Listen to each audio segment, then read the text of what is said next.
तो क्या तुमने कभी सोचा है क्या होता अगर गोकू ब्रॉली के अगेंस्ट अल्ट्रा इंस्टिंक्ट को यूज कर लेता, या फिर फर्स्ट एपिसोड पे तानजीरो किसी दूसरे हाशिरा से मिलता? क्या वो अब से वीक होता या फिर पावरफुल? और क्या एलियन एक्स सही में गोकू को डिफीट कर सकता है? तो आज हम इन्हीं सब टॉपिक के बारे में बात करने वाले हैं। तो आओ सबसे पहले बात करते हैं एओटी के बारे में। तो क्या तुम्हें पता है एरन का फाउंडिंग टाइटन लास्ट एपिसोड में एक हड्डी का ढांचा क्यों लग रहा था? क्योंकि इससे पहले हमने पास्ट यूजर को देख रखा है जो कि कुछ अलग ही दिखते हैं यार, और हमारा एरन ऐसा नहीं। तो ऐसा गाबी की वजह से है। RIP potato girl. खैर ऐसा इसीलिए है क्योंकि जैसे कि तुम्हें याद होगा गाबी ने हमारे एरन के हेड पे पट से हेड शॉट मारा था, जिससे उसकी मुंडी जीक के हाथों में गिर जाती है, और वगैरह वगैरह। बाकी की स्टोरी तुम्हें खुद ही पता है, और मुझे ये बताने की जरूरत तो नहीं होगी कि उसने 80% पॉपुलेशन को खत्म कर दिया था भाई, सिर्फ अपने दोस्तों को बचाने के लिए। लेकिन मुझे बहुत अफसोस है कि मुझे ये तुम्हें बोलना पड़ेगा, लेकिन तुम्हें गावी को थैंक्स बोलना चाहिए, क्योंकि अगर ये एरन के मत्थे पे ना बजाती तो एरन की बॉडी फुली ट्रांसफॉर्म हो जाती जैसा पास्ट यूजर हुए थे, और ऑफ कोर्स वो और पावरफुल होता।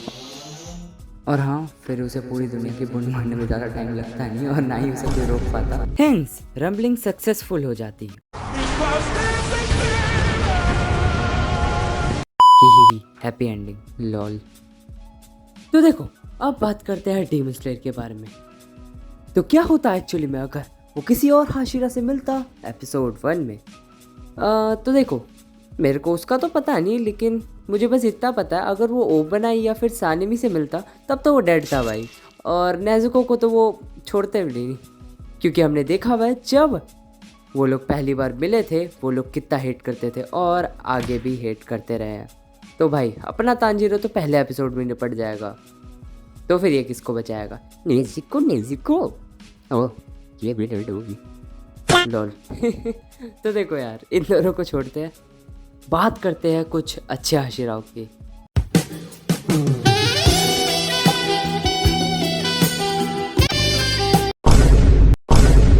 चल जैसे कि रेनगोकू। तो देखो अगर रेनगोकू तानजीरो से पहले एपिसोड में मिलता ना, तो वो तानजीरो की हेल्प बिल्कुल करता, और वो नेज़ुको को भी देखता कि वो तानजीरो को बचा रही है एक डीमन होते हुए भी, और फिर धीरे धीरे सीरीज चलेगी। लेकिन अब रियल टाइमलाइन से तानजीरो बहुत ही ज़्यादा स्ट्रॉन्ग बन जाएगा, क्योंकि अब वो सन ब्रीथिंग में ज़्यादा टाइम दे पाएगा। बाकी तुम लोगों को क्या लगता है अगर वो पहली एपिसोड में मुजान से मिल जाता तो उसका क्या होता? तो अब बात करते हैं ड्रैगन बॉल की। Chapter number 3 dragon ball super. तो क्या होता अगर ब्रॉली वाली मूवी में हमारा गोकू मीन्स कैकरॉट अल्ट्रा इंस्टिंक्ट को बिना स्किप किए यूज कर लेता, और वगैरह वगैरह। लेकिन पहली बात मैं तुम्हें एक चीज बता दूं, उस मूवी में जब गोकू ट्रांसफॉर्म कर रहा था वो था गुस्से में, और हमें ये पता है अल्ट्रा इंस्टिंक्ट कभी भी गुस्से में या फिर गुस्से से अचीव नहीं करी जाती, ना ही करी जा सकती है, क्योंकि यार उसके लिए काम माइंड चाहिए होता है, ना कि एक डेंजरस माइंड। क्योंकि भाई उस टाइम गोकू लग रहा था भाई ब्रॉली की चटनी बना देगा, और मैं ये सीरियसली कह रहा हूँ, अगर तुमने वो मूवी देखी है तो पता होगा तुम्हें। लेकिन एक और बार बात करते हैं इसी टॉपिक के बारे में। तो देखो थोड़ा सा भी चांस, अगर थोड़ा सा चांस भी होता कि अगर गोकू उधर चलो ट्रांसफॉर्म हो भी जाता, मान लिया, तो एक बात बताओ, क्या पहले गोकू इनफ नहीं था उसे हराने के लिए? ऐसा नहीं है, उसने हरा दिया था, और अब जब उसके पास अल्ट्रा इंस्टिंक्ट है तो भाई इजी विन, समझो यार। और हाँ बहुत स्टूपिड क्वेश्चन था ये। अब बात करते हैं इस वीडियो के फाइनल चैप्टर के बारे में, can Goku beat Ben 10? Alright, देखो इस फाइट को मैं 2 सिनेरियो पे रखने वाला हूँ, एक जहाँ पे गोकू जीतेगा और दूसरा जहाँ पे बेन 10 जीतेगा, तो ध्यान से सुनना। तो अब बात करते एक पॉसिबिलिटी के बारे में। तो इस सिनेरियो में ऐसा होगा, अगर गोकू और बेन 10 कभी फाइट कर रहे हैं तो बेन 10 का ओमनिट्रिक्स गोकू को स्कैन करके उसका एक कॉपी बना लेगा, कॉपी टाइप, और वो गोकू की तरह अटैक करने लग जाएगा, और दोनों की फेयर फाइट होगी। लेकिन इसमें भी एक फ्लॉ है। तो चलो मान लेते हैं कि अगर उसने डीएनए कॉपी कर भी लिया और वो सुपर सेन भी बन गया, और उसके बाद सुपर सेन 2 भी बन गया, 3 भी बन गया, और गोकू को इतनी टक्कर दे रहा है कि क्या ही बताऊं। लेकिन तुम भूल रहे हो गोकू के पास टेक्निक्स है, जैसे कि कायोकेन, और अल्ट्रा इंस्टिंक्ट भी टेक्निक में ही आती है।